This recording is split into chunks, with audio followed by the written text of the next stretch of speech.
mayoral debate here for the mayoral candidates of Cherokee Village.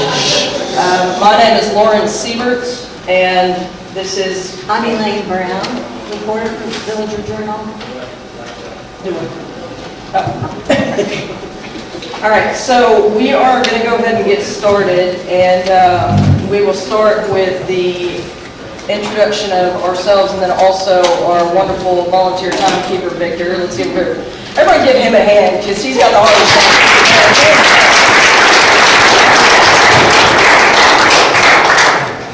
And then the candidates, some of you were in the room, you may not have caught it, but candidates drew for seating. Gentlemen, if you still have those goofy folded papers, show that you drew, you know you drew, but just in case for those who may have missed it. Can you turn up the microphone? You can't hear me? All right, let's work on the speakers real quick. Yeah, if you want to go ahead and handle that, that'd be great. Give me a test, Lauren. Angle it a little bit. Here, you're finer than me. I can be very loud. Well, so can I. Yeah. Let's see if they can hear it. Testing. There you go. For those of you closest to the speaker, I'm sorry. I got some Kleenex if you need an earplug. Okay, so we will go ahead and get started.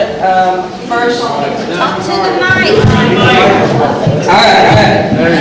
We're going to go ahead and get started. Candidates, are your microphones on, and will you please test them? Robert Smith, Stephen Rose, Bruce Burleson. Okay. All right. Well, the first questions that will be asked are going to be the moderator questions. And Elaine, you have those? Yes. Okay, speak to the mic. Okay. Okay, so these are going to be for all three candidates. How do we start here? Well, when they drew. Yeah, who's number one? All right, Steve? Okay. All right. Okay. The CB, which is Cherokee Village, is located in two different counties, Sharp and what other county? I'm joking. I'm not going to be asking that kind of a question. CB is located in two different counties, Sharp and Fulton. How do you perceive the future development, both residential and commercial, in each of those counties? As far as seeing the you talking commercial and residential? Yes. As far as I see it, I hope it continues to grow. Stand up so we can see. Okay, that'll work for me. I'd rather stand up and sit down anyway. As far as the residential and commercial growth in the counties go, I believe it's going to start from the top down as the mayor and the city council. We need to make it appeasing for commercial businesses to move in. Like one of my points I was going to hit is being involved with the city of Ash Flat and helping the Emerson building to move in, is that the city had to offer Emerson's concessions. You know, as we laid 2,600 foot of 12-inch water mains, we set the sewer up for them. We helped them with acquiring property. So the city is going to have to be in a position to where they can do that to get commercial business in.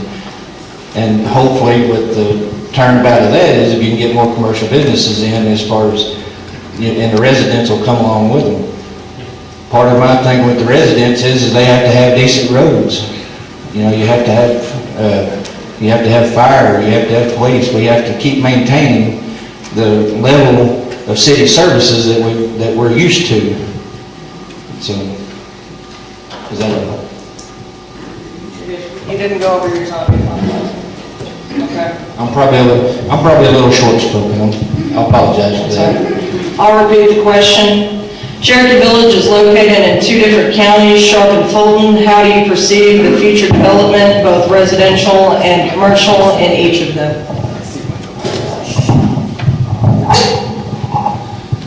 We've got an incredible opportunity here to expand into the west side. This is something that we've been working with Create Bridges, University of Arkansas out of Fayetteville. They've given us a new layout for that area, something that we can look at and ponder. I see us opening up the 275 corridor for a lot more businesses in that area. So as we expand the building footprint in that area, we'll actually have shopping available to those people that live on that side. Also encouraging them to exit the village through the 275 corridor and instead comes directly through Cherokee Village. Thank you. You have a question for Chris?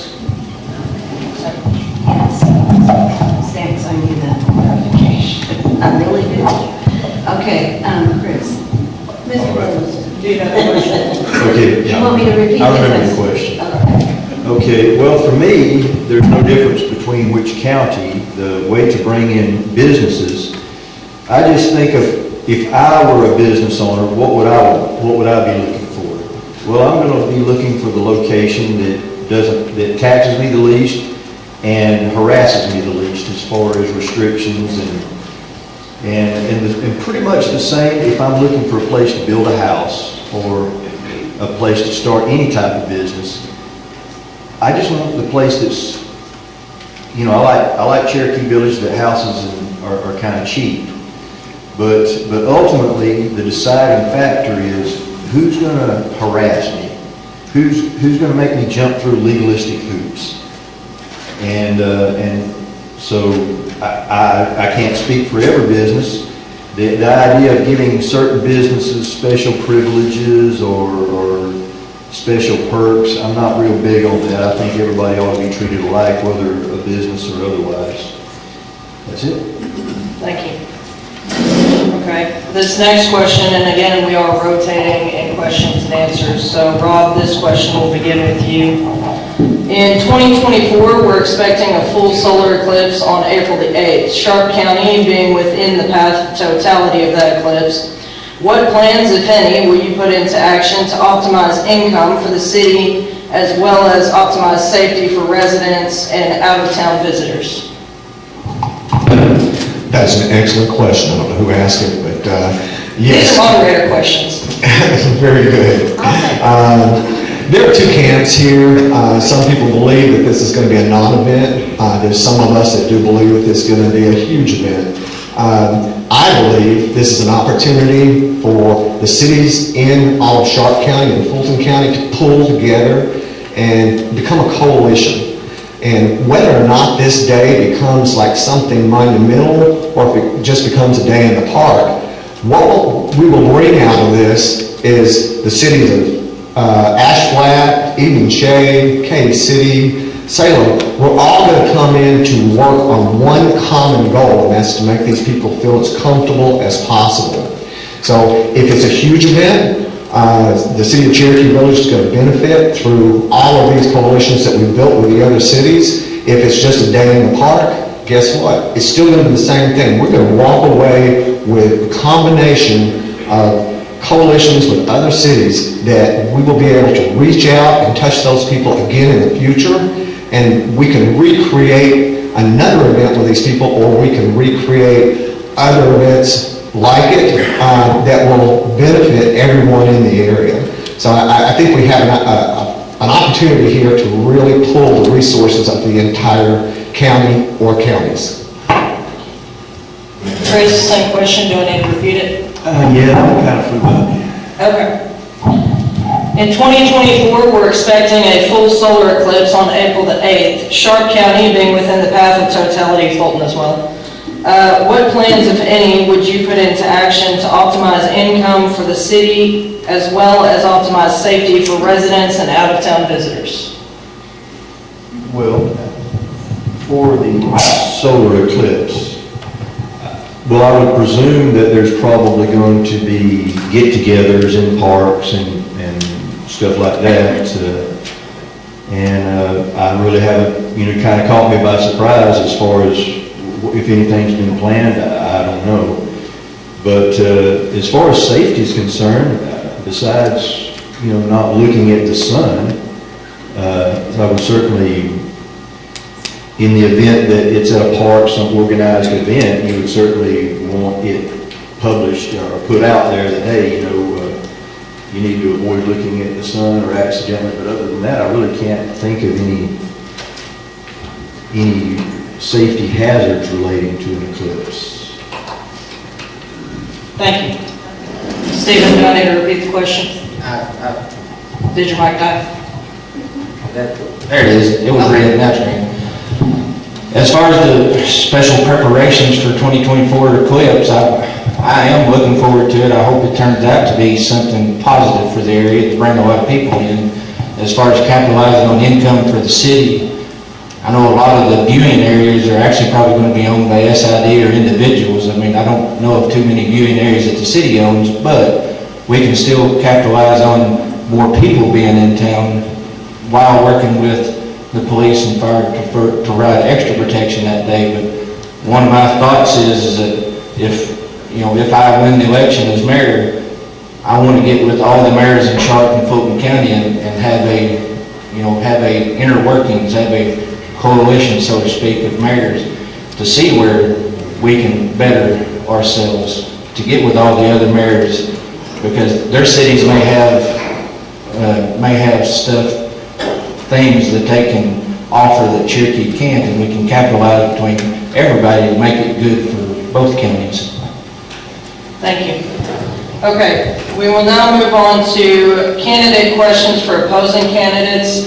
Rules are candidates have 1 minute to ask their question, and the recipient has 2 minutes to answer the question. Rebuttals will be 1 minute. So gentlemen, those questions that you wrote down when you very first came in, this would be the time for that.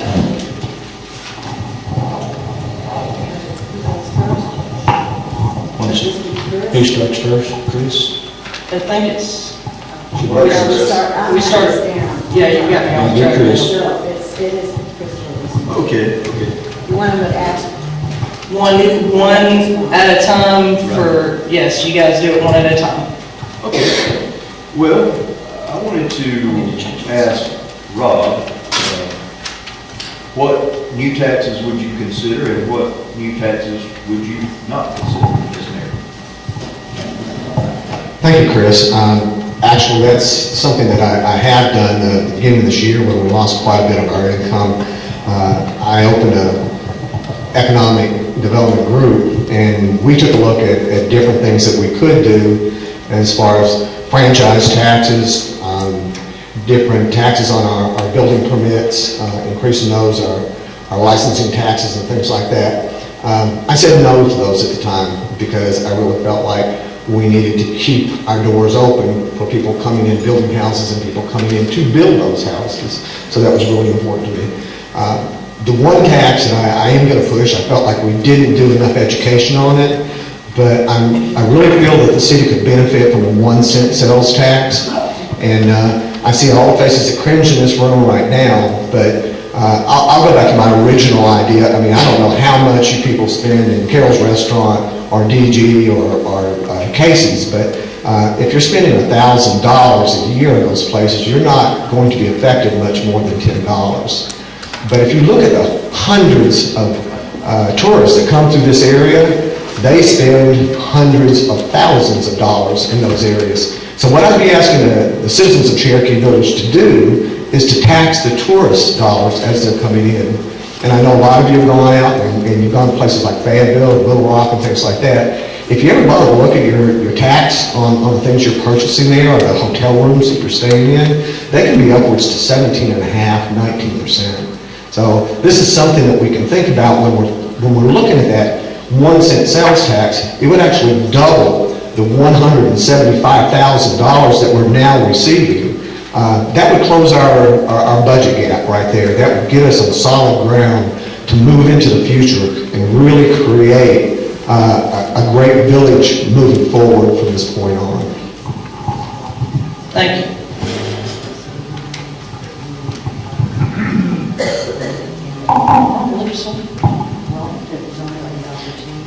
They do. Do you want to rebut? Okay. Steve, you had the opportunity. Did I answer? If you want. No, the candidate questions, or they can be more specific. The public questions are to all three candidates. Oh, okay, you just said something. Yeah, there is the option, but he's not wanting to. I'm not wanting to, I didn't get that from the. As far as the tax question, that's not something to take lightly. I know I'm like everybody else, I'm a taxpayer. When it comes to, when they ask to raise taxes, boy, the first reaction you get, so you have to step back and think about it.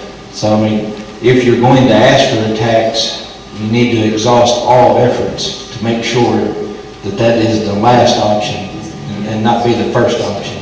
And you need to look at everything you can cut. You know, I mean, and cutting, to me, you know, when you talk about cutting the budget, don't necessarily mean cutting positions or cutting people out or slimming the city down more. It also means, hopefully, that there'll be more businesses, opportunities to come into the village and more residences to come into the village that can add more tax money to the revenue. So that's my answer to taxes. I mean, I'm not saying it can't be off the books, because you can never say never. But if it is on the books, it has to be the last opportunity, the last option to do. Thank you. Okay, Steve, it is now your turn to ask one of your candidate questions. I have to quit pushing buttons on this thing. My question number one is as mayor, where would you like to see Cherokee Village in the future?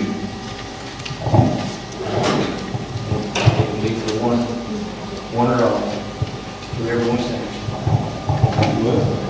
And you said just in the general future? Just in the general future, I should have said we'll say it in a 4-year term. That's the mayor's term. Where would you like to see Cherokee Village at the end of your 4-year term? And I forgot to ask, are we asking one question of each 3 times, or is it just 3 questions period? Well, this part, you guys have a little bit more control over than the rest of it. This was your opportunity to ask each other whatever you wanted to ask each other within the 3 limit. Right. 3 question limit. So you had several requests for 1 or 2 questions for each. I had 3 for each, so I have to. Well, we'll just start with 1. Yeah. But to answer that. Use your mic, please. Use your mic. Oh, yes, I'm sorry. So where I would like to see Cherokee Village in the future is, well, I would like to see it obviously prosperous. I would like to see people moving in. I like the fact that houses are cheap in Cherokee Village, but, you know, if I'm selling a house, that's obviously not ideal.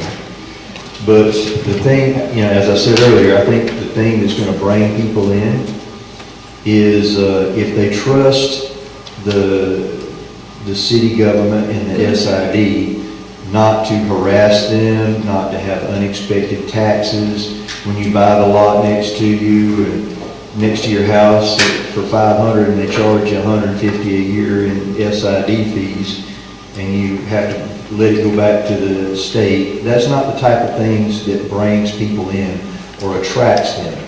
The more people that live in Cherokee Village, obviously, the more money the governments have.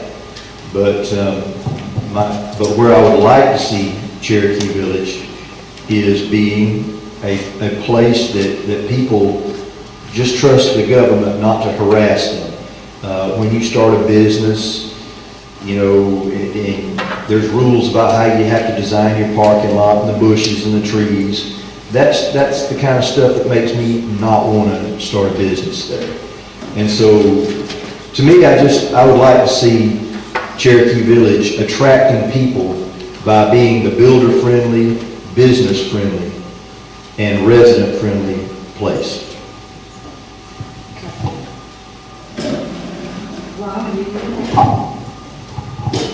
Thank you for that question, Steve.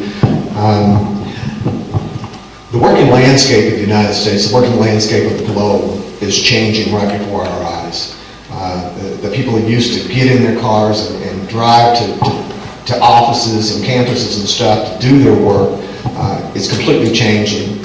And I'm seeing Cherokee Village on the ground floor. People are migrating out of Memphis, they're migrating out of larger cities where the crime has just gone crazy. And they've got the opportunity right now to come into a place like Cherokee Village and work for their home. I see this as a tremendous opportunity for us to grow. I see it as a tremendous opportunity for us to bring in a working class group of people who can get behind the city and create a new development of city government and the way the city works. In order to do that, our network infrastructure will definitely have to change. I don't believe that we have asked for enough. There's been a lot of stuff that's come through the federal pipeline that has allowed new internet cables to be laid, new forms of internet to come through in different cities. And I think it's time for Cherokee Village to stand up to a lot of those individuals who are creating this and a lot of the government entities that are supplying it, and ask for our fair share. We need internet that does not go down every 5 minutes. We need to make sure that if someone's coming in here from Chicago and they've got to work for American Airlines to work on the scheduling situation over there, they can do that from Iroquois, they can do that from Flathead, they can do it from anywhere in the city, just as if they were sitting on the 4th floor of a high-rise business building in a major city. And I think that's one thing that will turn the city. Thank you, Rob. It will be your turn to ask questions or ask a question. Gentlemen, this is really for both of you. I'd like to know what the two or what each one of you have been involved with in the city of Cherokee Village in the last 5 years that you really feel like has contributed the most to the citizens of Cherokee Village.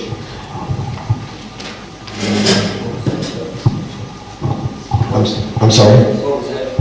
I'd like to know what you've done in the last 5 years that you feel like has contributed the most to the citizens of Cherokee Village. And it can be a list. The last 5 years, let me see. In the last 5 years, I've worked for the Cherokee Village Waterworks. In January 2020, I quit to start my own business called Hook 'em Up Towing. I'm sure some of you have probably seen me running around. I provide a service for roadside assistance, and work with the people with my business, helping them out. I know you said inside the village. I do work volunteer, but it's with the Ash Flat Fire Department. I used to volunteer with the Cherokee Fire Department, but as far as being inside the village, I mean, I've been active as far as helping people. I've not necessarily been with any clubs. As a working person, working 5 days a week, 40 hours a week, sometimes I don't have time, but I would like to be involved. I want to get involved, and as I've told a few people through my mayoral campaign, I mean, I hope to win the mayor's office. That was my hope when I got into this, but I told him, I said, either way, you're going to be stuck with me, because I'm going to be involved in the community from now on. I want to see the community better. And if I can give a little part of it or a lot of part of it, that's what I'll do. Thank you. Chris? Will?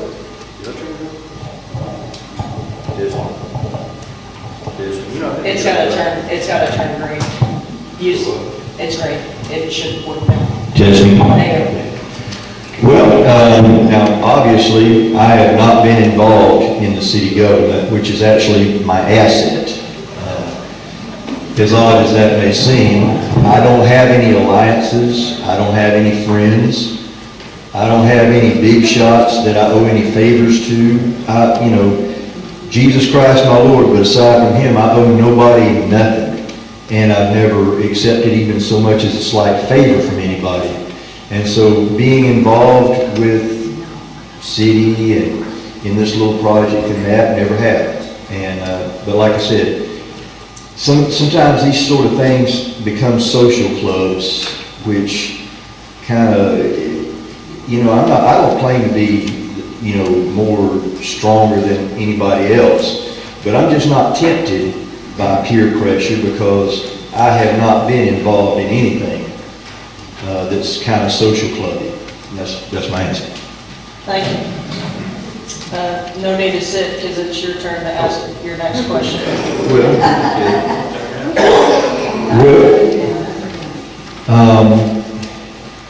Well, I'll ask both of you this.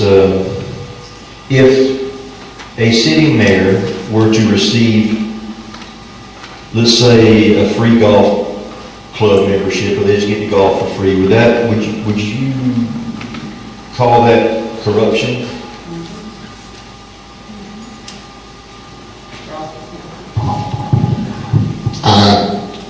I'm assuming you mean through SID, not from like Alabama's Right. golf and stuff like that.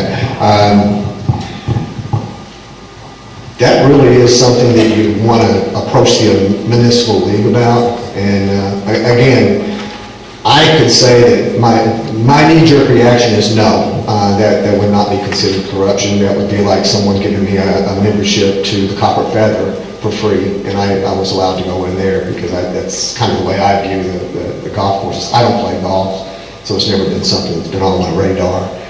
But I will say this, when I become mayor, if any employee within the city is held to anything that would be questionable through the municipal league, I will be the first person to ask for that person's resignation.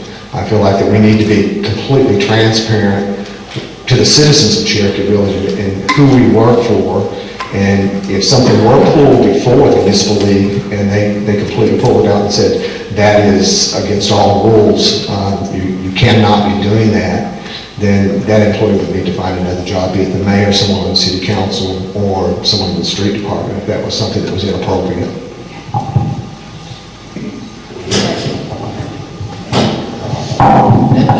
And I'll marry Rob as far as the golfing, I don't golf, so that wouldn't be a problem with me. But if you're talking about offering a specific gift to a public official for political favor, yes, that's illegal.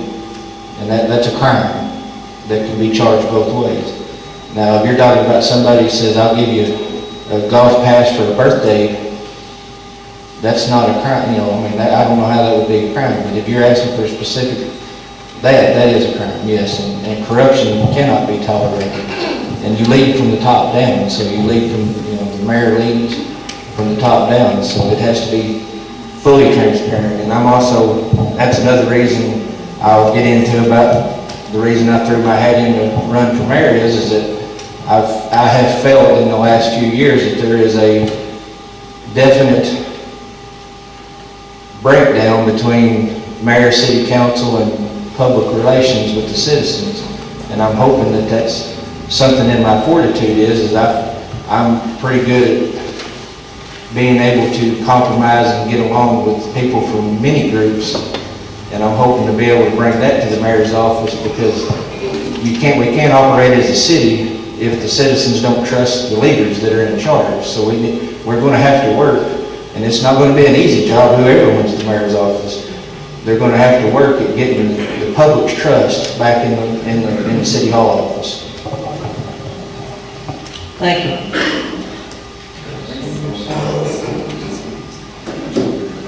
Okay. Gentlemen, if you are not opposed for time's sake, I'll let Steve ask one more, and then we're going to move on. Every person in this room has a question that they would like asked. So if you guys are not opposed, that's what they're here for, to get their stuff answered. Does that work with y'all? Yeah, that's Okay. All right. Go ahead and ask whichever of yours is most important to you, and then we'll move on. Well, probably the one that is most important, I've just kind of, Hey Rob, can you put your mic in your stand? That's what the feedback's all about. Thank you. was a heck of a ranking. Anyway, probably the most important question, because I just touched on one of the questions that I had, but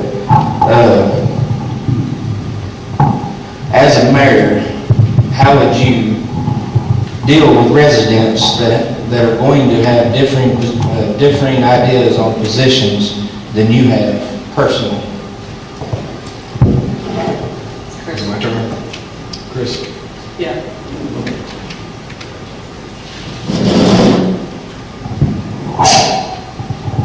Okay, different positions on, what was the last thing? Differing positions on issues, like issues that come before the city, Okay. than you have personally. Okay. Well, obviously, people have different opinions on things, and nobody agrees on everything, and certainly, the civil authorities need to be civil. But that said, I'm not a compromising type of person.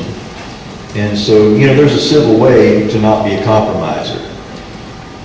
There's different types of offices. There are executive type offices and there are legislative type, rule makers. Rule makers generally need compromising skills. The mayor is more of an executive type. So the social skill a mayor needs is the ability to resist compromise, in my opinion. And so while I would certainly try to get along with all the aldermen and promote constructive dialogue, ultimately, I'm not going to be the compromising mayor. Okay. Rob? I feel like in the last 8 years, this is something that I've already demonstrated. I'm on several committees, and anytime you're on a committee that's more than one person, there's going to be a difference in opinion. And that is something that we've seen in a lot of our committees. The last year has been very stressful for a lot of people as far as what we've gone through and the amount of money that we've lost in the city due to events beyond our control. So I pulled together very hastily a group to pull out our economic development and give us an idea of which way to go when the city was at its worst. And working with that group, I had to come in front of a lot of people and just simply disagree with some of the ideas that they were coming up with. And at that point, you just have to explain your side of the story, let them explain their side. And in some cases, as mayor or even a member of the government, you have information that other people don't have, and you're not privileged to give them that information. It makes for a very hard way to communicate with people. And this isn't a shady backroom type of thing. It's just simply there are avenues that have been presented to you that are not true avenues. They're not permanently or absolutely available. You're hoping that they will come to you, but until such time that illumination happens, you're not able to talk to other people about it. But because you are aware of that, you have to disagree. And you would hope that the other people would be adult enough to understand that, and that you'd be able to work together in the future on other projects. Thank you. Okay, we will now, since you guys are agreeable, we're going to go ahead and move on to the questions from the audience members. They have submitted their questions in writing, and the rules here, we'll ask them. You have 2 minutes to answer, and these questions will be asked of each candidate. Well, which way are we starting? We're starting with Steve on we've been trying to track who answers and trying to keep it in order. If we get out of line, just remind us, Okay. All right, so you can read the first one. Yes. Okay, so we're gonna start with Steve. Some candidates have advocated removal of restrictions on how an individual property is used. How do you propose to protect the public from harmful use? You need it read again? Yes, one more time. Okay. Some candidates have advocated removal of restrictions on how an individual's property is used. How do you propose to protect the public from harmful use? As far as their property, yes. And you have to have rules and regulations and laws set in place to protect the public. I mean, you can't have, I understand that there is a movement for people that have, this is my property, and we don't want to have rules and regulations on their property, but you can't have it to the point that it's a public health and safety issue. You need to, we'll have to have rules and regulations on the property to regulate what's done to keep it aesthetically beautiful for the village. You wouldn't want somebody running a salvage yard next to your house or livestock. So them are what the rules is, and we have to abide by the rules. Now, and I know it's probably the elephant in the room, and I'll go ahead and say it, it's probably the issue about having chickens in the village. My opinion on that is that it's going to have to go to the vote of the public. That's what I believe it's going to come down to. If you can't come between a compromise of one group to another group, it needs to go to the vote of the public. Thank you. Okay, one thing I did want to say on these questions from the audience is that you are not absolutely required to answer any of them. You can pass. But we open the floor to rebuttals from the other candidates. So if you don't want to respond to the question, I'll reread it. But there's a choice. So. Rob, that's Rob's turn to answer. Rob, do we need to repeat the question? If you could, please. Yes. You want to? Wait. No, that one's in cursive, it's on you. Okay. Some candidates have advocated removal of restrictions on how an individual's property is used. How do you propose to protect the public from harmful use? The existing laws that we have. I don't think there's a person in this room would go and buy a car sight unseen and just hop into the thing and drive off. That's not even the largest purchase you're going to make in your entire life. Buying a house, for most of us, is the largest single purchase we're going to make in our entire life. And I think it's important for the individual to do their due diligence. Take a look at what the contract states, take a look at what the city laws are for the place that you want to live in. And if those don't reflect your lifestyle, then go find a city that does. And be very happy there with people who are happy there with the same lifestyle that you've got.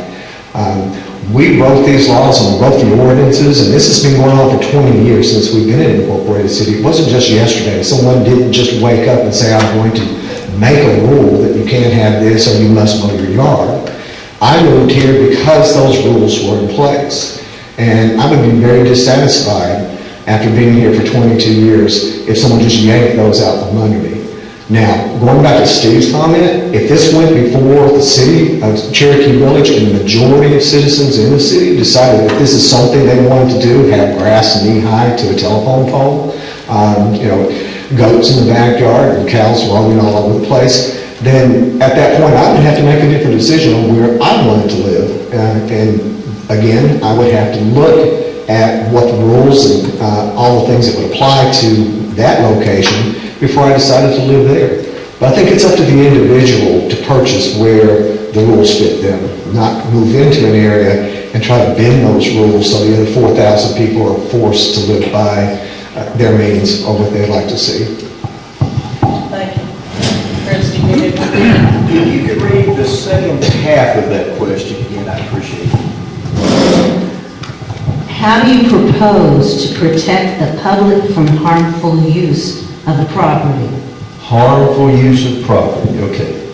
Now, I don't know of any candidate that's for harmful use of property, but I do know that there's the issue about chickens. And, when I was not knocking on a few doors, asking people permission to put up signs, I got in a lot of conversations with a lot of people. And a lot of times when I knock on the door, I hear 5 dogs barking, and not little dogs.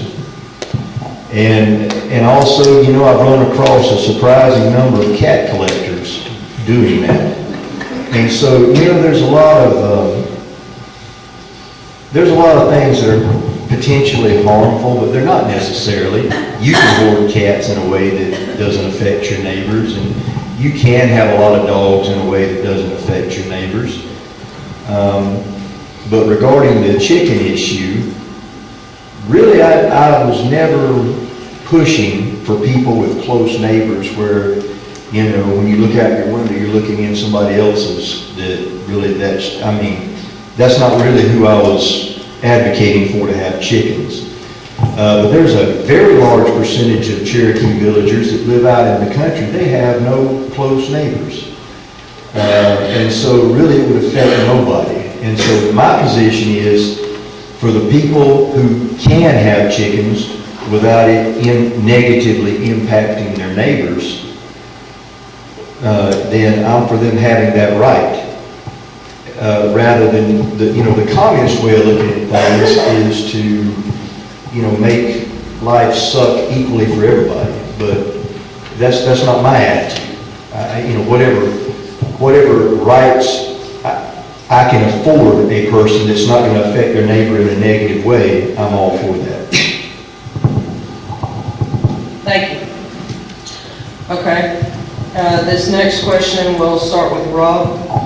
And the question is, the city has never had a short or long-term plan. What is your plan or ideas to bring in business and tax revenue? We would need to start this with our department heads and bring each one of them into a meeting individually and then bring them all in together and take a look at what, first of all, our existing concerns are, or issues that need to be developed. And then at that point, once we've got that foundation, we can extend that out to the next 5 years and ask ourselves, first of all, how do we avoid this in the future? And secondly, how can we make this better? So we're looking at a better layout than what we've got. This goes back to the infrastructure that would allow us to bring in high-speed internet, things like that. These are things that are just paramount for the city of Cherokee Village. We're in a unique situation. We're more or less in the middle of nowhere, and I think we can all agree that we like that. But in order for some people to come here and work, they're going to need that kind of infrastructure in order to make their jobs viable for a city like this. And again, I'm going to just keep up on that one and just, kind of beat it home, because I really do feel like the next generation of people who are graduating from high school and graduating from college, this is going to be their primary source of income, is working on a laptop and solving problems in Chicago and New York, California, from Cherokee Village. And I think they need the equipment and the infrastructure to make that happen for them.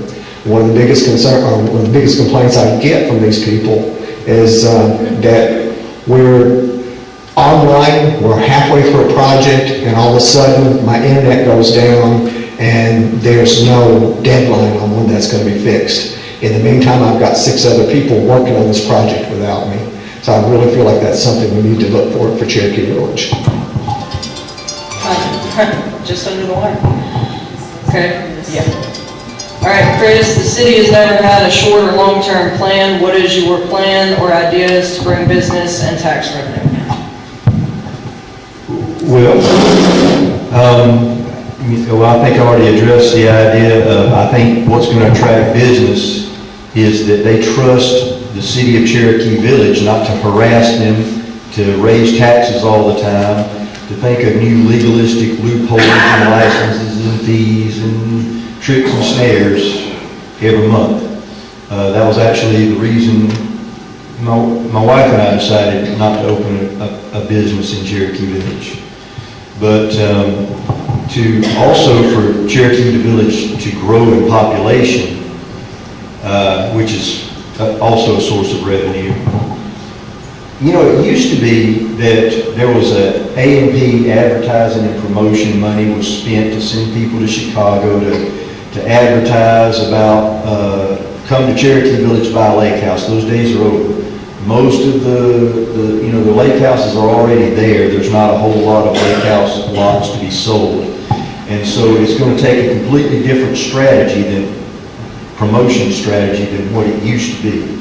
The main resource that Cherokee Village has now is we have a lot of roads, we have a lot of vacant lots.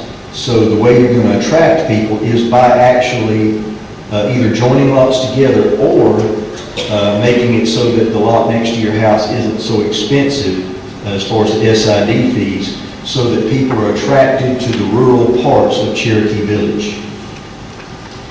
Thank you. Stephen?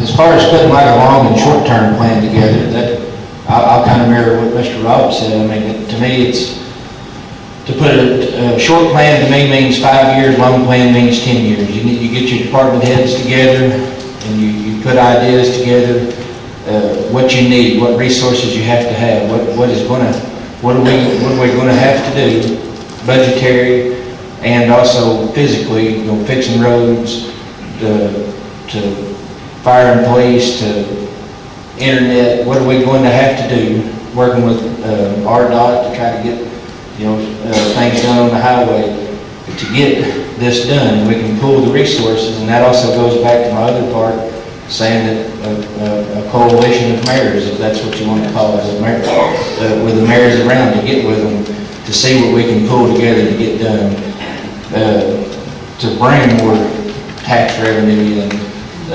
Out in the western property, I believe is a large portion of the village that's very underutilized, because it can be put to uses in commercial. If some of the zoning can be changed out there, it can be used for storage or small businesses. One of the ideas that I've had is that people that want acreages and small ranchettes, acreages smaller than 5, there is a large area out in the Fulton County side that's not being utilized. Why can't we turn that into small farmettes or ranchettes to help bring people in that wants that kind of a lifestyle? And I think that all comes together in bringing the people into the village, and they're going to be, and going back to being more transparent, and a city government that will work with the businesses and the residences. It'll bring more people and businesses in. Thank you.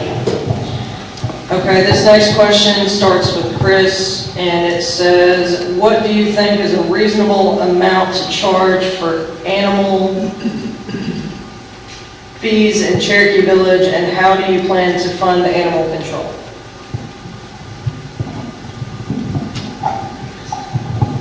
Well, animal control already has fees, and they're already funded. My complaint with animal control a couple of years ago was not that they exist.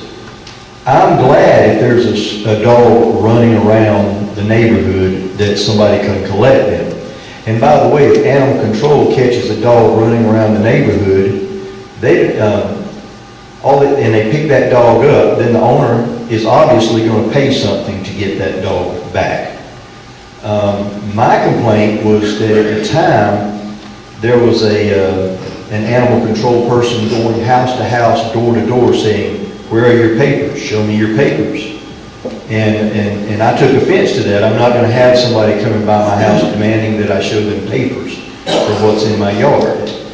But I by no means want to do away with animal control. When they do their job, they collect a dog. Yes, there's money comes in. You have to. I don't know what it costs, but I don't foresee changing that. What it costs to go pick up your dog that's been running around the neighborhood. And so, as far as I know, that's how it's funded, and I don't really see any reason to change that. Thank you. Stephen, the question now goes to you. Do you donate to repeat it?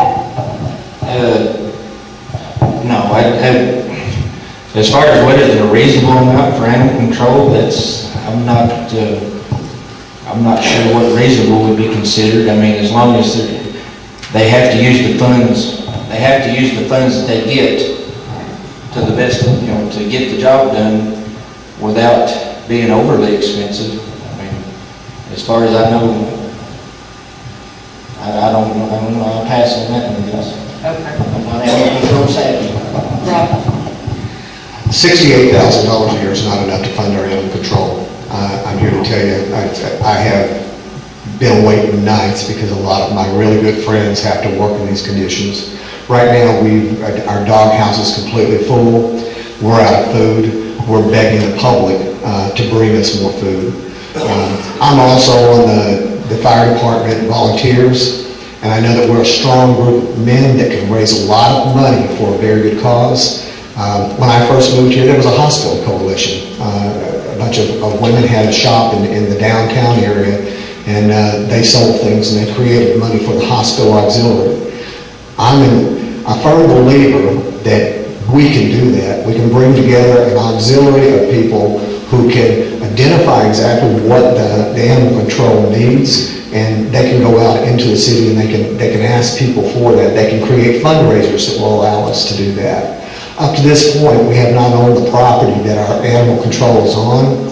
We're working right now to acquire that property, and once we do, we'll be able to get different types of subsidies and grants from the state and from the federal government to help us come in on this. When I become mayor, the first stop I'm going to make is to our justices, and our animal control does not just handle Cherokee Village, it handles all the cities in this area. People come in here and they dump their animals in our streets because they know they're going to be taken care of. That's very costly for us, and I think we should share that cost with the other cities. We have done that in the past, and it's been extremely successful, but guess what? Those other cities said, you know what? They're doing it anyway, so why are we still paying for this? We need to cross that bridge. We need to talk to those other mayors and simply say, this is what we've done. These are the animals that we're picking up in these different places, and we need you to chip in a little bit more. And a novel concept is to not call this the Cherokee Village Animal Control. Thank you. I appreciate it. Okay, go ahead, Lee. The next question is to Steve. How do you plan to replace the $800,000 plus budget shortfall now that the city does not receive those funds from SID assessments to help with the roads and fire department?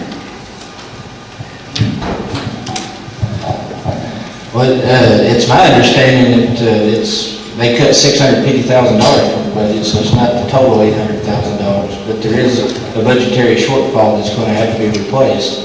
And that again goes back to what we iterated about trying to make it aesthetically pleasing to get more residences to move in that are taxpayers, more tax-paying businesses to move in, to make it easier for them to come in, to make it enticing for them to come in. I'm not necessarily saying give political favors to businesses, as Chris said earlier, but there is such thing as making it, one of the things I would like to ask about is that if we want businesses to move in, can you give them a 3-step program to help them move in? Well, you move in on your first year, maybe your first year you don't pay taxes.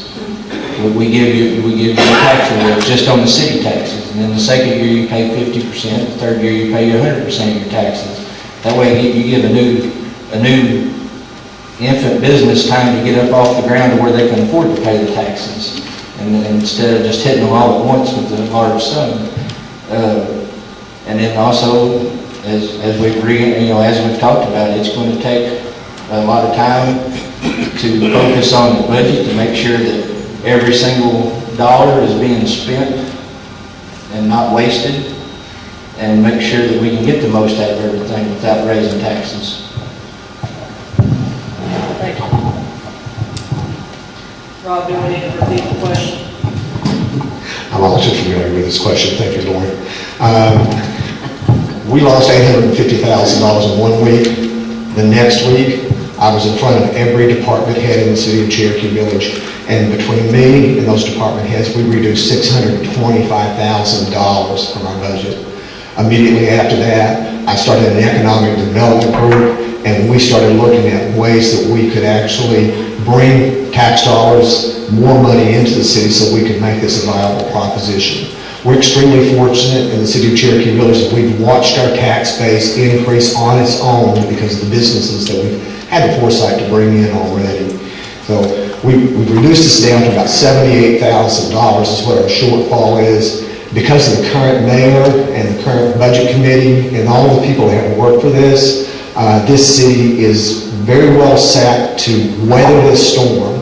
But it's not something we want to just use up our bank account for because we can. We need to take a proactive approach at this point and really take a look at businesses that could come into this area and how we can make that viable for them to do that and raise that tax revenue so we can close that budget. But we don't just want to close the budget. I mean, that just sets us on an even keel. In order for Cherokee Village to become the city that it can become, we're going to look at increasing that revenue so we can start exploring ways to get our streets built up and looking at the things that we've done as far as areas of the city that we can improve on and make those even better so that there's something that people want to move into and developers want to develop in those areas. Thank you. Chris? Go ahead and refresh my memory on that question. Specifics. How do you plan to replace the $800,000 plus budget shortfall now that the city does not receive those funds from SID assessments to help with roads and the fire department? Right. Well, I don't claim to have a magic potion that's going to fix everything. I do know that, I looked into the budget, not just the city budget, but even the city analysis, because some goes from them to the city, and, it's a mess that don't even add up. I mean, I really, when you look at their financial sheet, stuff, things are so vague, and it's, what I did notice is that, recently, we have a little bit of a nest egg. We're at least not in the short term looking bad. But I do understand that there will be some times in the future that it's a little bit tight. And, well, of course, I've heard it said that my campaign promise is to fix everybody's pothole. My campaign promise is that, we're going to do what we can. And it's not going to be based on the value of your house, it's going to be based on your need. If you can't, and especially in winter times, who gets dug out of the road gets scraped and how that's going to be financed is, the person that's stuck in their house, whether it's a $20,000 house or $200,000, they're still stuck in their house. And so my opinion is that all voters have equal value. But basically now, the A&P fund might be the first thing to take a hit if something has to take a hit. But basically, we're just going to have to do the best we can with what we have, and I'm not opposed to bringing another lawsuit that might change the way that our city is funded.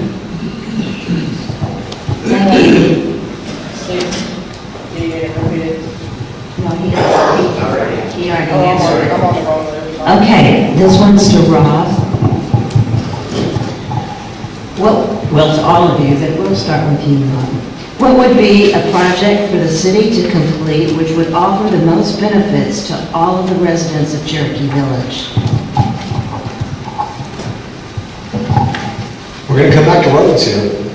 It's the most predominant thing on everyone's mind, and it is a project that I think we can tackle. We've talked about just singular taxes in order to make this happen, but there are some other ways that we can approach this. I live in the Alpena division, and if I could approach every one of my neighbors in that division and ask them if they would support a mill, and if they all did, then I could come before city council and I could ask them to float a mill so we could have a bond issue simply from my neighborhood. And what that would do is it would give us a sunset tax that would last for about 5 years with the people who live in the Alpena division. We would end up paying between $300 and $400 a year each for 5 years in order to do a complete overlay of every street in our subdivision. We would have brand-new, smooth streets going through the entire area. And this would be something that the individuals that live in my subdivision they would garner, they would own it. This would be our decision. We would be the only people paying this tax. And after 5 years, if we floated this bond, then it would be over. We wouldn't do it again. And I wouldn't see that our streets would need to be repaved again in that 5-year period. So we could lay that tax to rest. Any subdivision inside of Cherokee Village has the opportunity to do this. You can pull all of your neighbors together. You can talk about the issues that are ahead of you on your roads. And you can say, you know what? Let's take a look and see how much this would cost and divide it among us. Divide that by 5 years. And at that point, if all of us feel like we can afford it and our house improvements would create your homes to be worth more when you're done, then this is something that would be viable for your neighborhood. It's not just a citywide thing. This can be done individually. Thank you. Go ahead, Chris, do you need a question? Yes, please. Okay. What would be a project for the city to complete which would offer the most benefit to all of the residents of Cherokee Village? Well, what would be the project that's For the city, for the city? to complete, which would offer the most benefit to all of the residents of Cherokee Village? Well, I would say, obviously,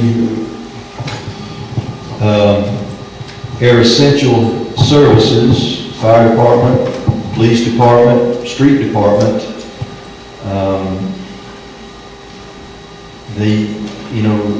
those are already there, and I don't know really what needs to be completed. We just need to continue what we're doing. Okay, thank you.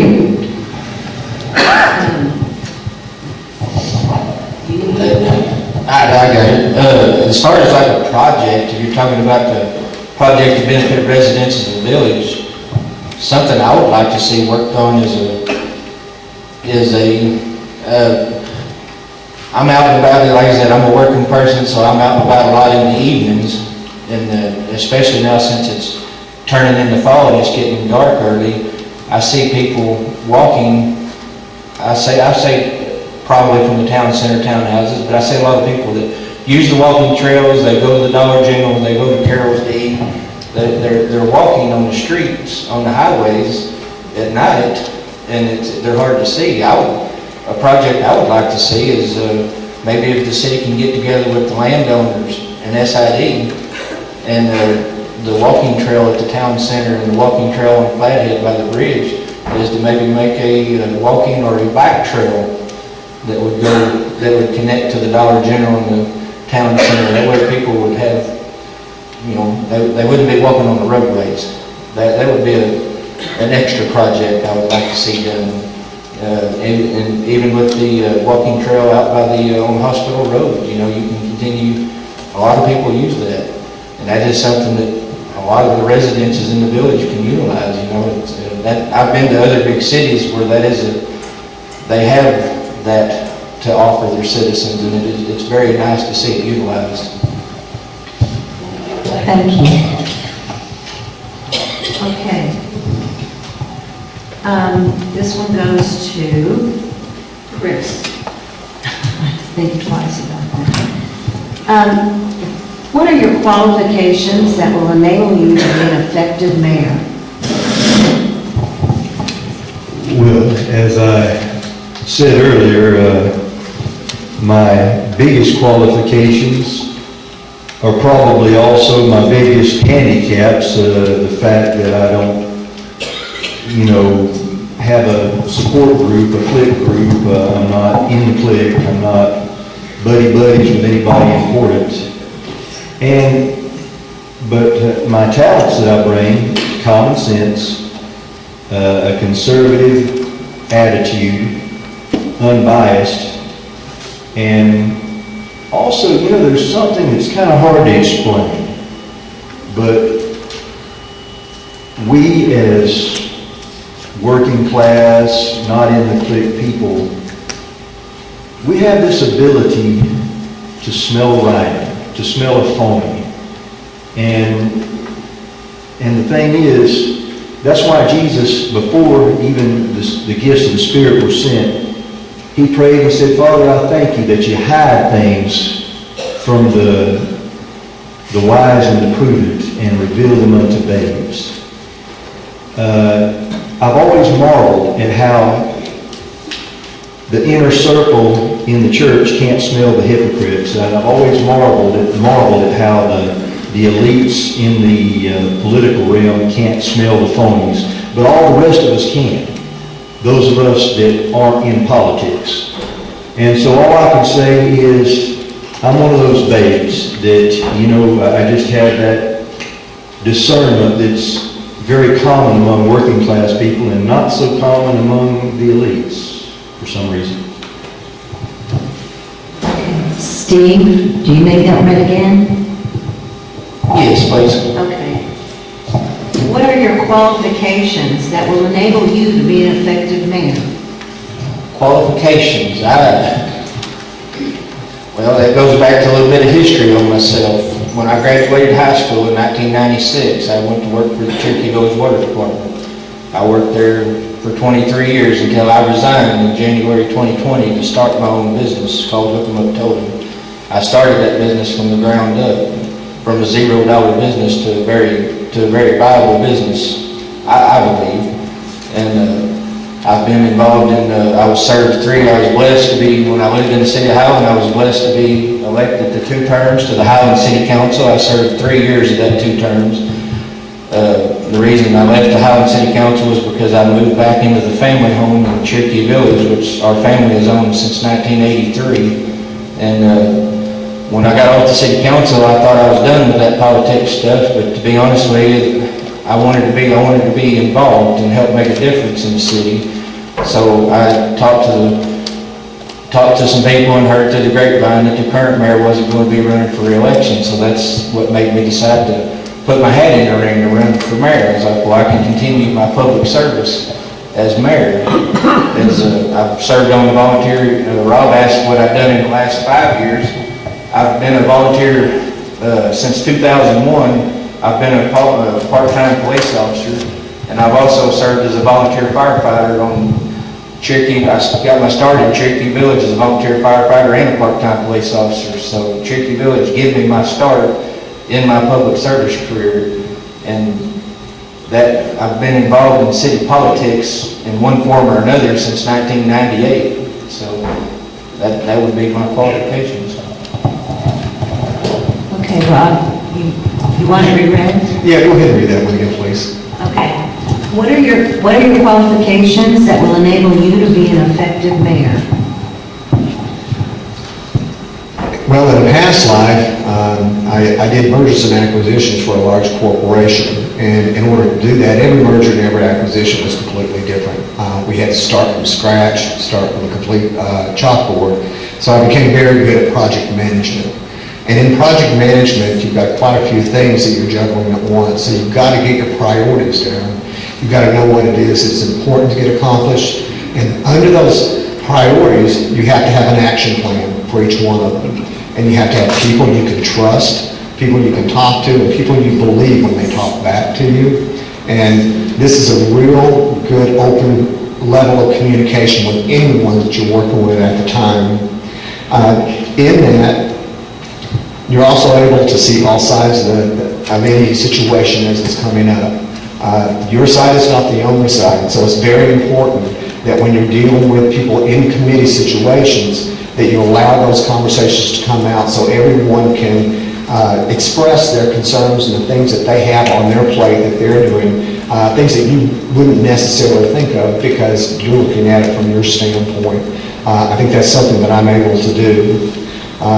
And I am able to work with a great number and variety of people. I can sit down and talk to someone who has a basic understanding of underlayment on roads, and then I can sit down and talk to the engineer who can explain to me how that underlayment would work and how it would facilitate a long-range goal for the city to keep that street intact as the years go on. So you really have to be able to communicate, talk to, and listen to those folks.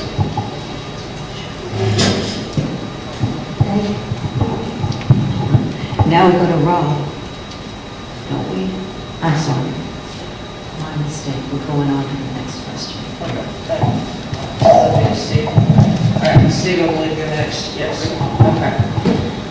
The question is, do you know the responsibilities and differences between the city responsibilities and the SID responsibilities? Do I know? Yes, there are definite responsibilities between both of them. The city has its own responsibility and the SID has its own. That's part of the, as I understand it in the lawsuit stated that the city can't have exchange money with the SID. That thing ringing in the morning.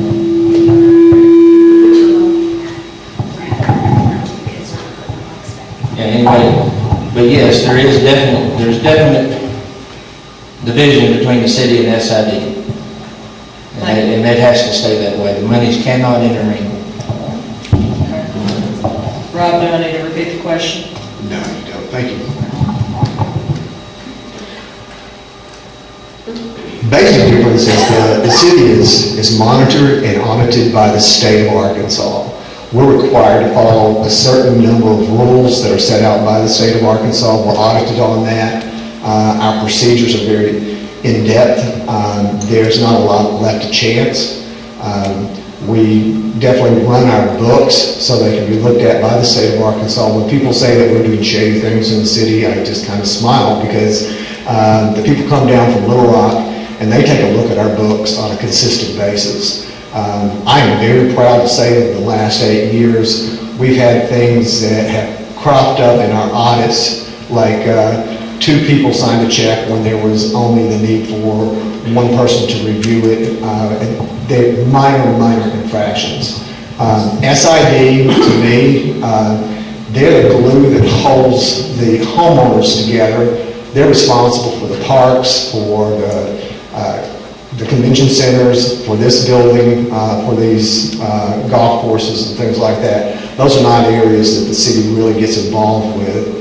They also take care of our lakes, and I know there's a lot of people that say they don't do a great job, but they manage a $1.2 million budget every year, and they do the best they can with what they've got. And to me, that's the separation of those 2 entities. Thank you. Chris, do I need to repeat the question? Let's see, basically, what's the difference between the city and city? Is that what it was? The responsibilities and the differences between the 2. Well, the mayor is over the department heads, police department, city, street crew, animal control, fire department. And is in as I mentioned before, more of an executive type position, although there is veto power, which as far as I haven't heard of being used. The SID has 2 functions. One is to maintain the amenities, and the other is to defraud the property owners in a way that makes American Land Company about $14 million.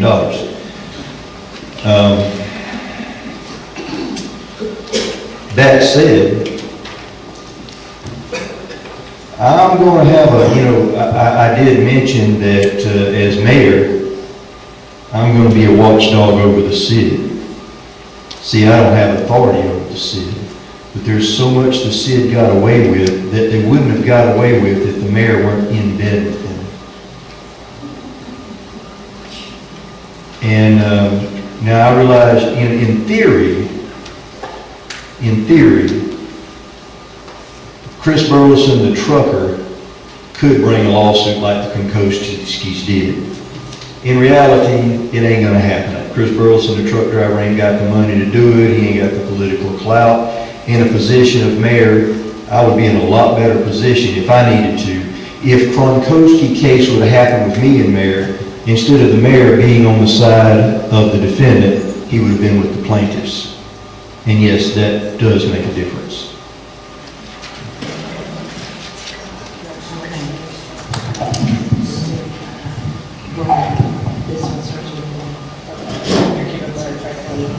Okay, so this one starts with Rob. What can be addressed concerning the numerous potholes throughout the streets in Cherokee Village? We're coming back to the same thing where it's inevitable. We're going to have to ask for that 1 cent sales tax increase. Right now, a load of coal patch costs $78,000, and that's probably enough to cover maybe 1 mile of solid road. So if you can take that road and divide it up and look at what potholes are and the size of those potholes, it's just not enough in order for us to get that done. We took $125,000 out of our street department after the lawsuit, just so we could get our budget down to the absolute bare minimum. That money needs to come back, and it needs to come back in a way that we can designate it to the street department. We have the opportunity, we have the availability as citizens of Cherokee Village. We can go through for a special street assessment, and we can create our own tax base just for streets. And again, you're looking at a sunset clause that we're going with this, but this requires the citizens of Cherokee Village to understand that money has to be paid in order for these things. No one in city government can magically wave a wand and make our city streets permanent, or whole. We're going to need the cooperation of the citizens of Cherokee Village, and they're going to need to understand what that's doing for them. And going forward, I think that's just a dialogue that we all need to have, either through our subdivisions or as a city as a whole. But don't think that we're going to fix our streets on the money that we're making right now. That cannot happen. Thank you.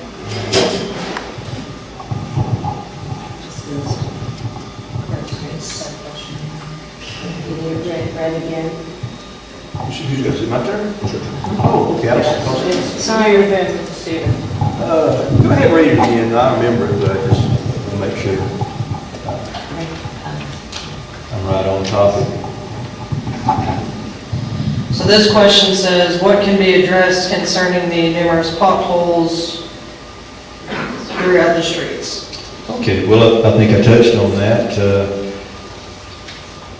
You know, I haven't studied the budget enough or gotten with the street crew enough to say exactly that all potholes can be fixed. I believe that all essential potholes can be fixed and pretty quick. But ultimately, we just have to be frugal with our money. That's how we make sure that our streets are maintained. We don't waste money. We don't spend money on nonsense.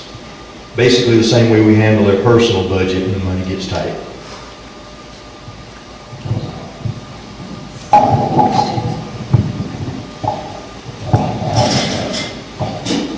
As far as fixing the numerous potholes in the village, yes, there is. I mean, that's one thing I've learned. You know, I knew working with the water department, being involved in driving a wrecker, you see a lot of people's vehicles that are damaged because of the conditions of the road. But you have to be kind of like, I'm going to have to go on a little bit with what Rob says, in that without the money, it all boils down to money. And it's sad. It's sad that this world does that. Without the money in the street department, it's going to be hard to fix everything. That being said, this is not a problem that happened in the last 1 year or 2 years or 3 years. It's a problem that's been going on for several years. So when we have a solution, we sit down and make the city plan that we was talking about earlier in the questions with the department heads.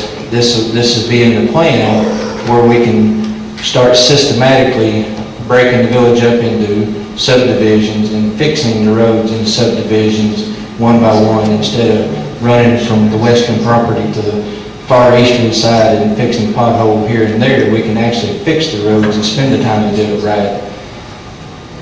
But that being, you know, also with the money issue, we're going to have to find where we can cut in other departments to add to those street departments. So it's sad that this world all boils down to money. And We wish we could just fix it with the wave of the magic wand, but it has to be done with a plan, and then when that plan is set, it's a plan that has to be followed. Like when I worked in Highland with the sewer, that was a plan that we put in place to help bring the sewer into taking care of itself and not being in a deficit. That was a plan that took 3 years to come to fruit. So you'll have to be in it for the long haul. Thank you.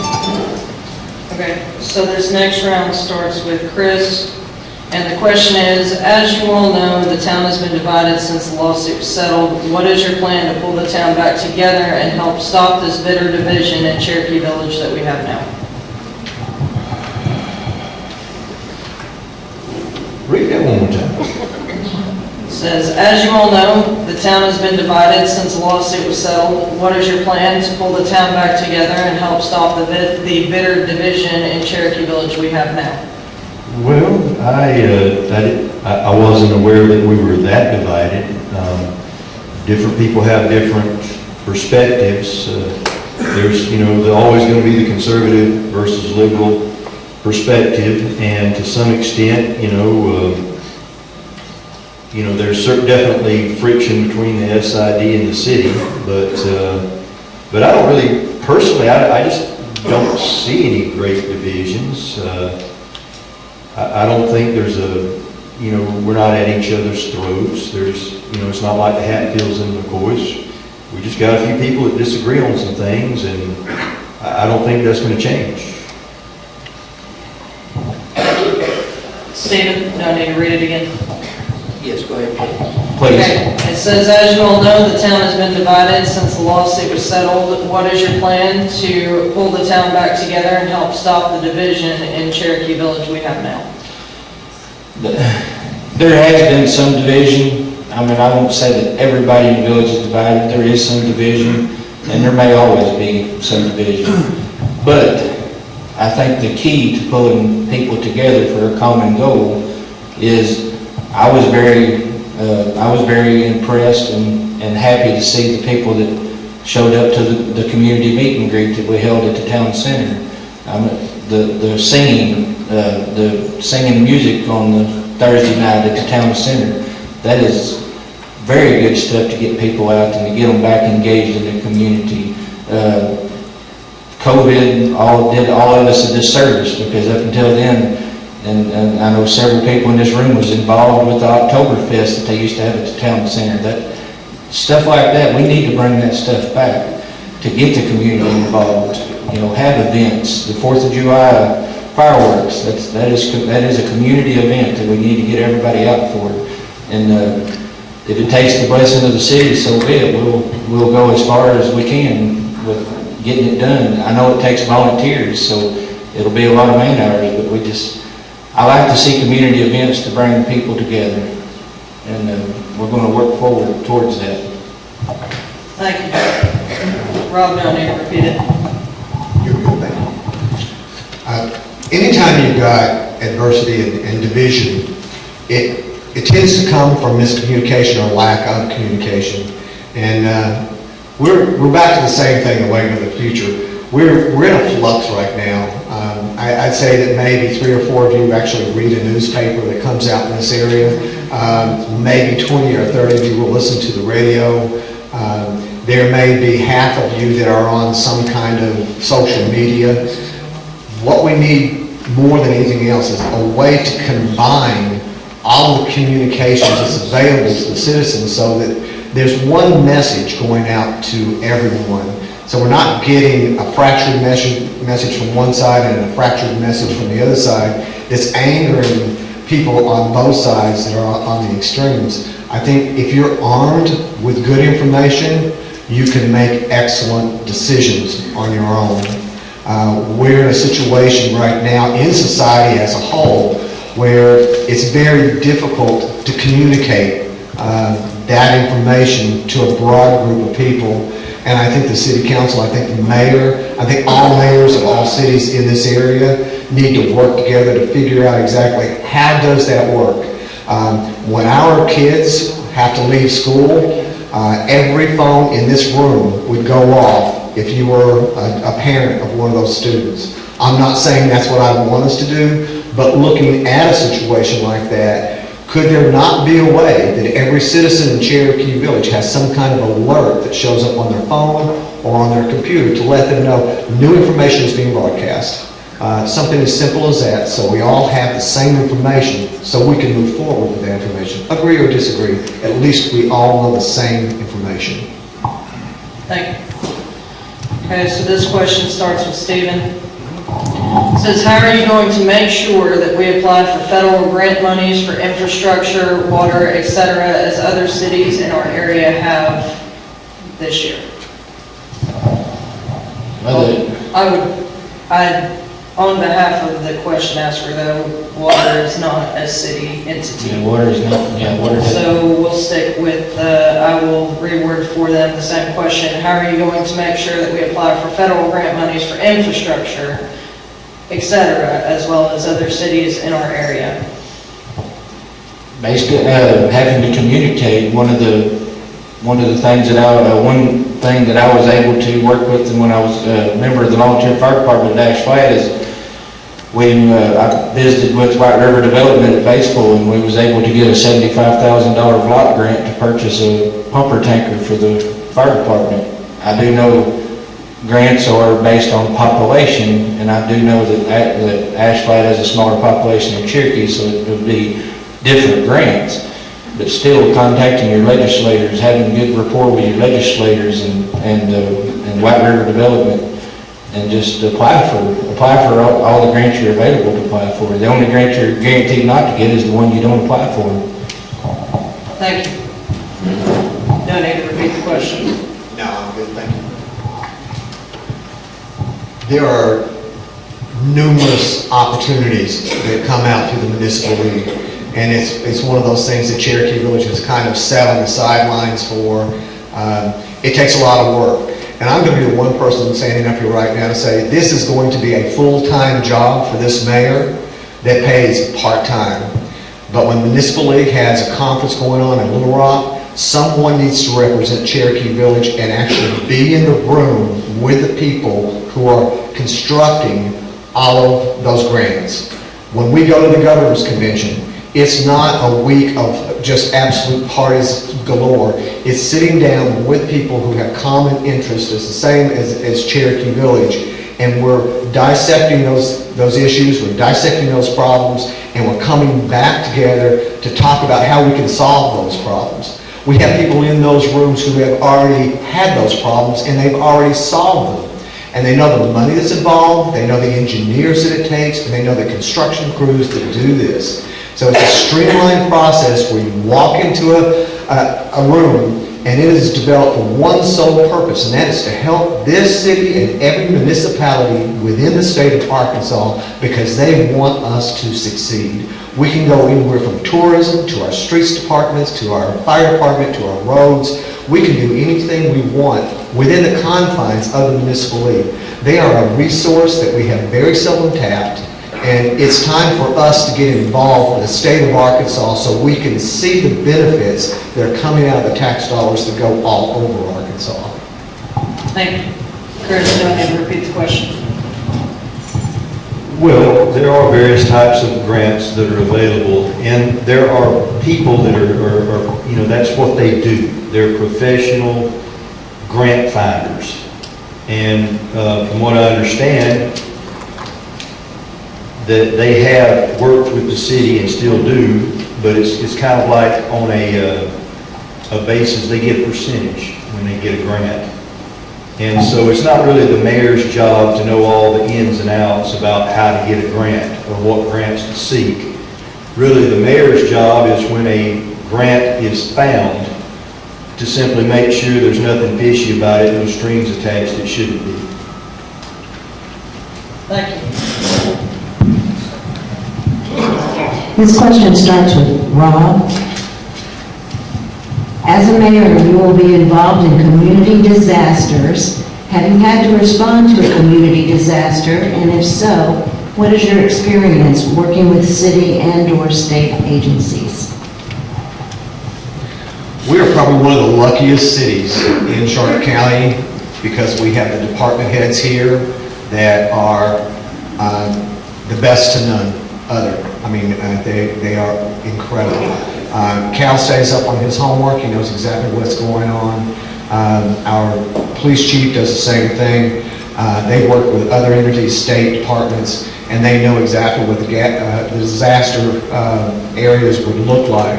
I would rely heavily on the people who are experts in that area to give me the advice on what we need to do. I wouldn't stop there. I would make sure that I'm in the meetings talking about disaster relief.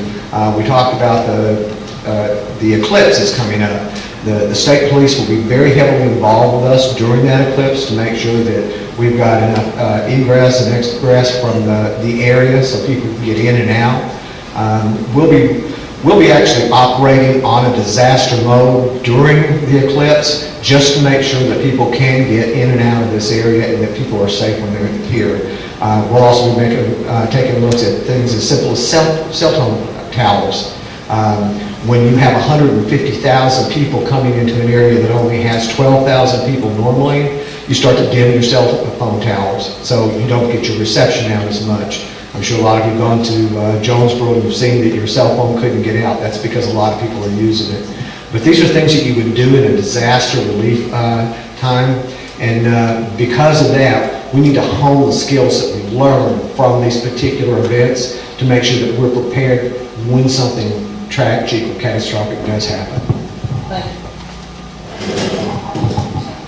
Same question, do you need it read again? Chris. Oh, it's me. I'm sorry. Yeah. I keep thinking it's We're trying to- We're trying to. All right. Go ahead and read that one more time. As a mayor, you will be involved in community disasters. Have you had to respond to a community disaster, and if so, what is your experience working with city and/or state agencies? Now, I have never been dealing with any disaster, and I don't know whether you mean, like FEMA being called in, or whether we're just talking about people getting snowed in. I do think that there needs to be some contracts with local farmers, people with tractors, people on call in the case people are, really due to bad weather snowed in or need, we need to be prepared for that. As far as working with FEMA because of some really terrible disaster, no, we're just going to do the best we can. I don't know what else to say about it. Like, Thank you. Stephen? What, read again? Yes, please read. As a mayor, you will be involved in community disasters. Have you had to respond to a community disaster, and if so, what is your experience working with city and/or state agencies? I was involved in the 2008 tornado that come through. I was involved in the central 2009 ice storm. As far as being a worker that was in the field, I was hands-on in the field. We cut limbs, we cut trees, moved trees in the ice storm. I was employed at that time at Cherokee Village Water Department, so we was working around the clock, making sure that the safe drinking water was supplied to the citizens. And then in the aftermath, we actually had to procure generators through state agencies to help keep the power going. And in the aftermath, I was also involved as a worker in gathering information for the FEMA so we could turn it in. And in the tornado, I was not directly involved in the direct cleanup, but we come in afterwards to gather information. And so I have been involved some with what federal and state agencies have to have when they come in. The difference in the mindset in me is that I've been the hands-on person in the field. The mayor is going to be the person, he's going to be the face of the disaster. They're going to be the one that people are going to look to. The department heads are going to look to. The department heads are going to take care of their departments to get things done. But as mayor, you're going to have to make sure they have the resources to get the job done that they need to do. And you're going to have to be on the phone with the state agencies or, Lord help us, I don't want a natural disaster to come in, but if it happens to happen, you're going to have to be on the phone with the state and federal agencies to get money and resources rolling in at your department head you're going to need to get your jobs done. Thank you. Okay, Chris, this next question starts with you. Says, have you ever been directly involved in budget performance review and preparing an annual budget for a city? What was the toughest decision to arrive at a balanced budget? Well, I've never been involved with the city government, but, you know, my strategy is simply not to waste money, do what needs to be done, and not to be influenced by pressures from people that I shouldn't be pressured by. But other than that, I mean, it's, you know, I don't think the job of mayor is really more difficult than just any management business. Being the general manager of a dollar store, being, I mean, you know, I've run a trucking business before. You use common sense, you do your paperwork, you keep a budget, you don't do anything wasteful or stupid. And it's other than that, it's not rocket science. Thank you. Stephen? Now I need to reread. Please. Okay, it says, have you ever been directly involved in budget performance review and preparing an annual budget for a city? What was the toughest decision to arrive at a balanced budget? Being directly involved in, was when I was on the Highland City Council for 3 years. We was, as city council members, was directly involved in the budgetary concerns of the city, making sure that as I stated before, when I came on the city council, we was in a sewer, the sewer department was operating in a deficit being funded by general fund, and we had to make a really hard decision to raise the sewer rates to a viable level to where the department could be self-sufficient. And at the time, that wasn't a very popular subject to take up with the residents, because it's, you know, you're adding money to their bills. So we had to sell it to them because the state requires you to be self-sufficient. We had to get them on board, explain to them, have open lines of communication. And that's my goal as being the mayor, being the mayor in the office, is to have open lines of communication with all residents. Thank you. Rob, do I need to read it again? Read it again, please. Okay, it says, have you ever been directly involved in budget performance review and preparing an annual budget for a city? What was the toughest decision to arrive at a balanced budget? I've been on the budget committee for the city of Cherokee Village for the last 3 years. And of course, we went through the major hit of the $850,000 when we lost that coming from SID due to the lawsuit. One of the hardest things that you will ever do in any kind of budget situation is personnel, especially when you know the people that you're affecting. The last go-around that we had to balance, I lost 4 of my really good friends, people that I've worked with for 10 years in the fire department, people that I saw their children grow up and go to junior high school and some of them become married. And I watched those guys have to walk away from a career job that they had been in, some of them for over 20 years. The same with the street department. That's one of the hardest things that you will do when it comes to budget restrictions and cutting things back. You can go without a tractor, you can patch up a skid loader, but you can't repair the lives of people that you walk into and you look them straight in the eye and say, I'm afraid this job is not going to be available in the next 2 months. What can I do to make you whole before this is over with? I hope I never have to do it again, but if I were to have to do it again, I know that I would have to do the best thing that I could do for the citizens of Cherokee Village. And that's where you're at when you're looking at things like that. Thank you.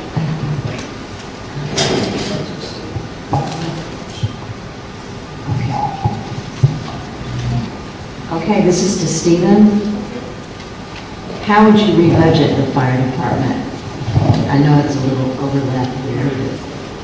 What'd you say, how would I Rebudget the fire department. how would I budget the fire department? Yes, how would you approach it? How would I approach it? As far the mayor to me is a managerial position over the department heads, and it's actually, would be up to the department head to set their budget.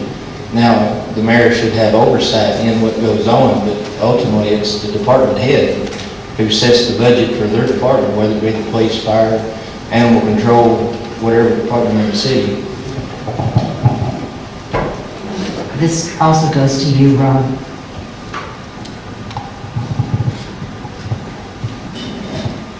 It is up to the department head, but it is paramount that the mayor step in and help that individual with those decisions, to become a sounding board so they know that the decisions that they're making are the correct ones. One of the things that we've learned this year is if we can bring in capital improvements for our fire department, bring in new apparatuses, bring in our jaws of life. The last jaws of life that we had, it took 3 guys to carry one piece of it, and there were 2 pieces to get it to an accident scene.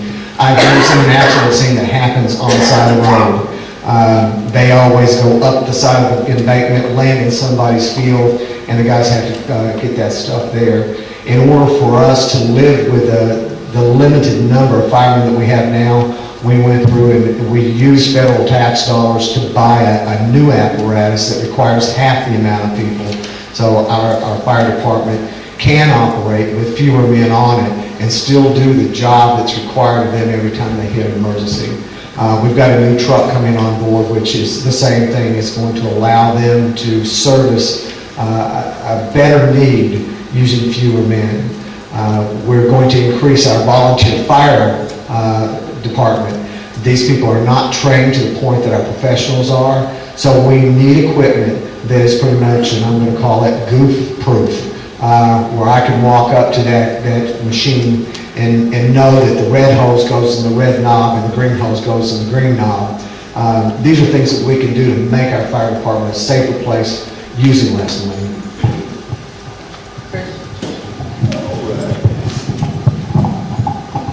Go ahead and reread that. How would you rebudget the fire department? Okay. Let's rebuild.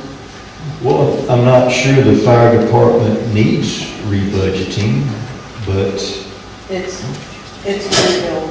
I'm sorry. The question. Yes. It is rebuild.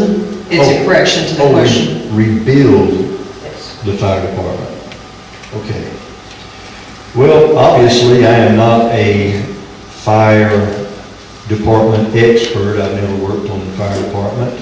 As mayor, I would be department head, and I would rely heavily upon the opinion of those who are in the field and are experts in that particular area.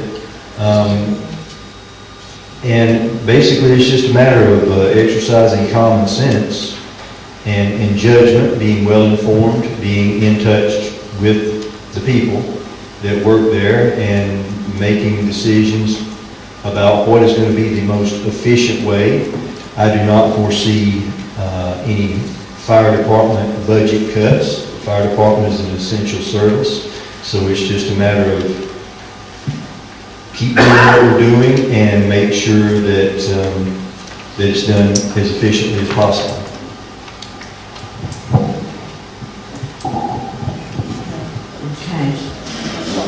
Okay.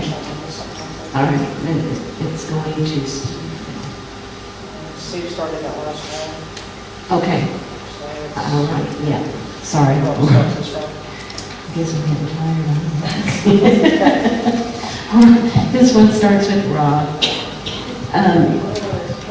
Do you support or oppose a city tax increase? That's a broad question. I mean, a city tax increase, Well, let's go with the sales tax. okay, let's just stay with the sales tax. I do support a sales tax. I think it's something that is overdue for the city of Cherokee Village. like I was explaining earlier, I think if you look at how much you actually shop in the city of Cherokee Village, you will probably find that you're not really spending $10,000 or $20,000 within the city of the stores that you're shopping with.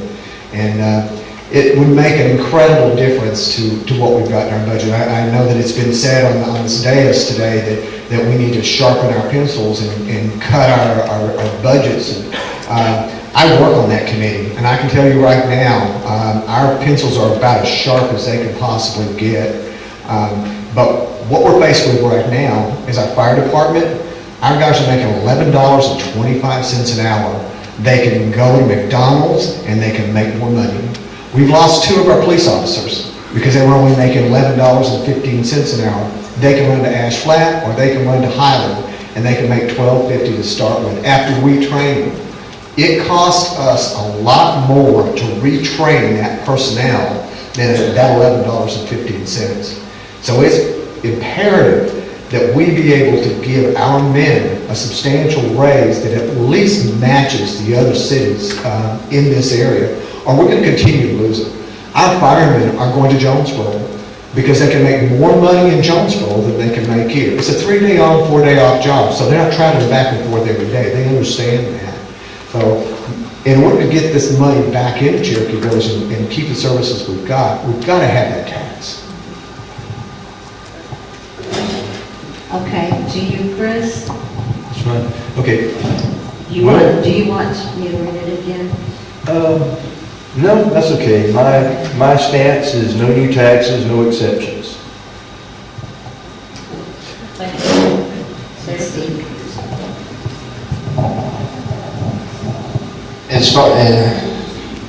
As taxes go, I would rather support a sales tax because that's a burden that can be shared by everybody, not just the residents, because you get the tourists on that. As I've said before, if you're going to ask for a tax, all avenues need to be exhausted. I can't go with Mr. Chris and say never, because never means you can't ask for one, and then you might have to come back and ask for something. But if all avenues are exhausted, the sales tax would be the better of the route to go. But, Thank you. Okay. I know that not all questions have been asked as far as audience question goes, but we are running out of time.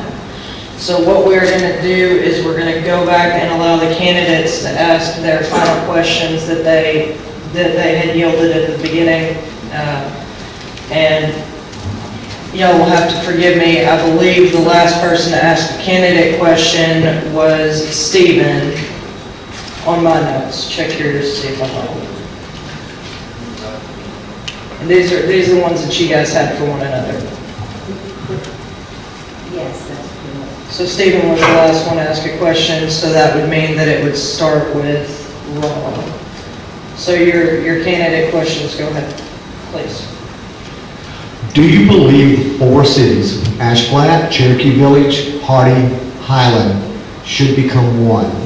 And why or why not? They have 3 minutes to answer on these. This is 3 minutes for the candidates to respond to these questions. I stood up, so I guess I'll go first. Okay. As far as the quad cities, Hardy, Highland, Ash Flat, Cherokee Village becoming one city, I don't see that. I don't foresee that being something, because Cherokee Village is its own unique city and it's its own unique identity, and we need to work to keep it that way. Now, when I said I would like to have a coalition of mayors, I mean, that's so the 4. And I'm actually including all the cities in Sharpton County that wants to participate. The mayors can get together and work together to better their respective communities. But Cherokee is a unique place, and it needs to continue to do so. Like I said, I've enjoyed this place since I was a young man. So I want to see it to continue forward and to move forward. And move forward with all residences having a voice in what goes on. And, Thank you. No.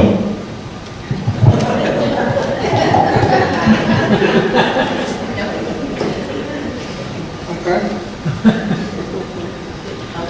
So that would mean, goes to Chris.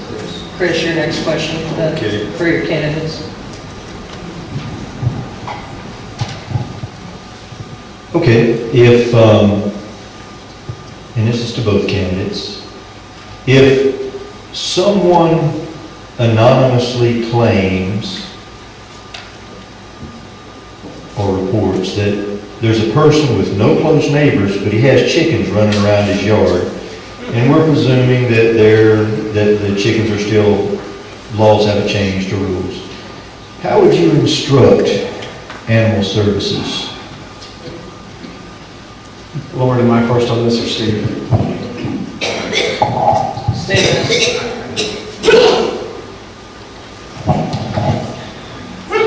if I understand your question correctly, you're asking, I'm sorry, I was trying to write the question down, but I understand it correctly, you're asking what influence the mayor should have over the animal control officer if an anonymous complaint comes in of somebody violating ordinances Somebody that's with no close neighbors. with no close neighbors. As far as what I understand, as far as what I know of what the mayor's office is a managerial office that takes care of the department heads.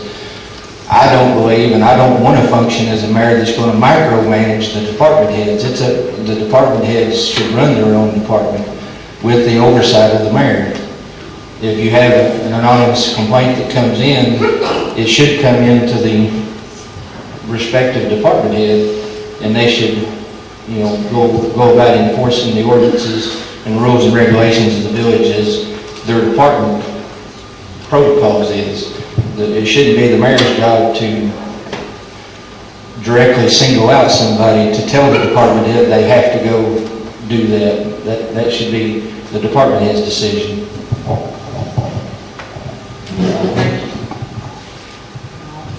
What Steve said. The way a city is set up is you have a mayor and you have a city council. We institute the ordinances that come through, but it is not our job to go out and tell any of those department heads specifically how they should do theirs. We feel that we've hired the correct people to do that job, and when it comes to animal control, they report to the police department, so they're reporting to Monty at this point. He's our chief of police. He already knows what his job is very well. And the last thing he needs is the mayor or anyone else on city council walking into his office and undermining his authority. When you get into a situation like that, you start to dilute every one of your department heads. And you have to understand, as a municipality, there are certain rules that you do go by.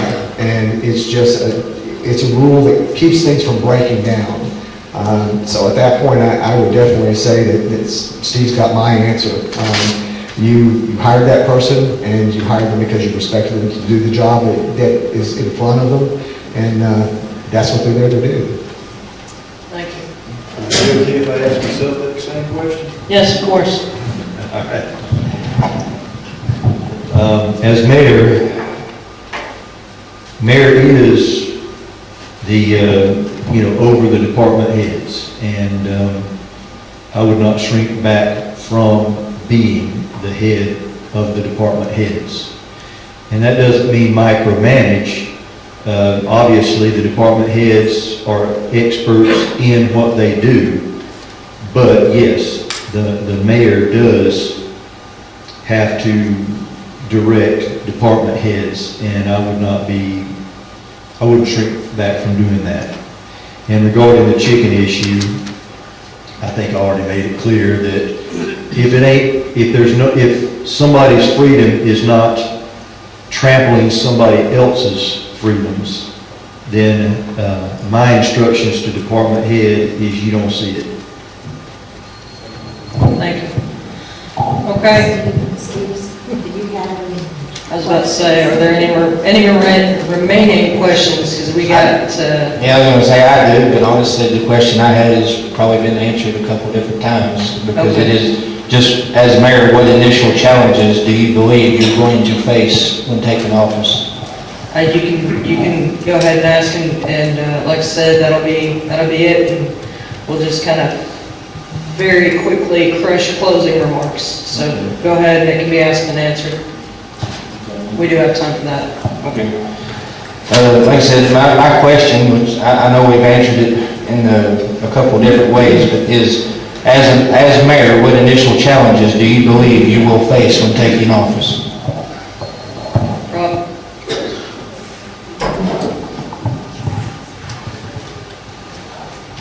I don't think it's the additional problem. I think we're going to look at our budgetary issues on an ongoing basis, and I think that's something that should be qualified as we're going along.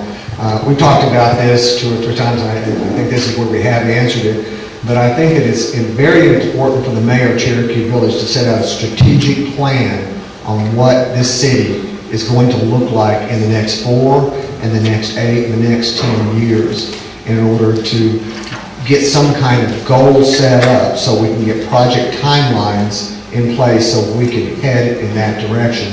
And more importantly, how we communicate that to the citizens of Cherokee Village so everyone is aware of what this step is, what the next step is, and what the following step is. And that there's input that's allowed to go into that decision-making process so everyone is aware of how it came about, the decisions that went into it, and the feedback that was given to those individuals when we arrived at that.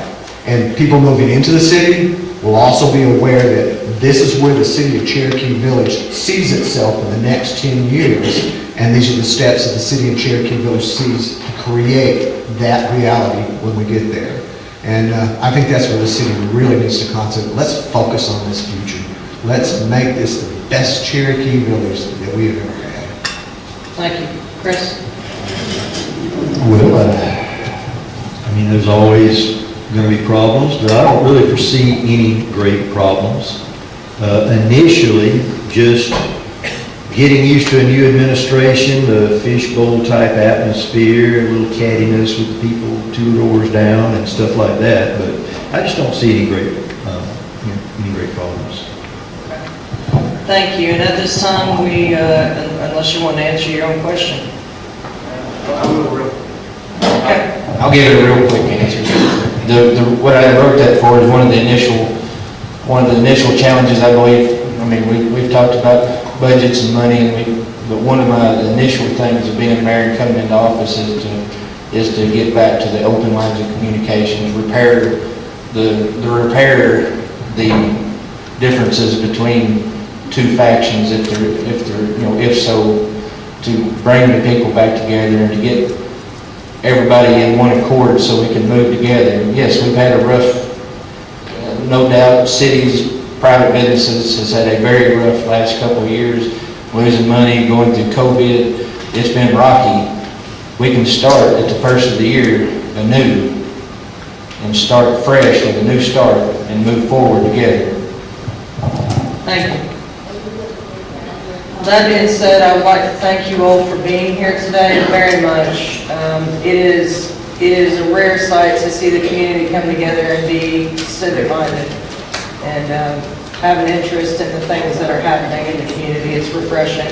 I'd like to thank Michelle, who, I will be honest, basically set up the format because this was much more organized than anything you guys know me to have done in the past. I'd like to thank Elaine. I'd like to thank the candidates. Gentlemen, y'all be safe.